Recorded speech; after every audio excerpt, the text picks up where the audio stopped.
The Spanish Grand Prix has been a permanent fixture on the Formula One calendar for over 30 years now, and for good reason.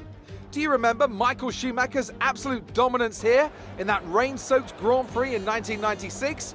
That day he took his first ever victory for Ferrari, and we've had many more iconic moments since. It's a sellout crowd of 140,000 here today as we await lights out for the 730-metre sprint down to turn 1 of this 2.9-mile racetrack. Overtaking is challenging through these 16 corners, but there's still a lot of high-speed excitement to be found, including the flat-out turn 3 and the terrifying blind right of turn 9.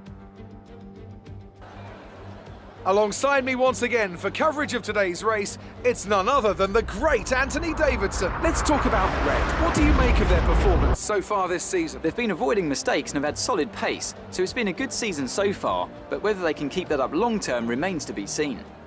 Let's run you through the driver grid order for today's exciting race. Red lines up on pole position, and Lewis Hamilton completes the front row. Looking down the rest of the grid, we have Verstappen, Vettel, Valtteri Bottas, and Leclerc, Albon, Sainz, Ricciardo, and Sergio Perez. Norris, Ocon, Daniel Kvyat, and Gasly, Stroll, Magnussen, George Russell, and Antonio Giovinazzi, Schumacher, Latifi, Raikkonen. They've taken a grid penalty, and Romain Grosjean sits at the back of the grid.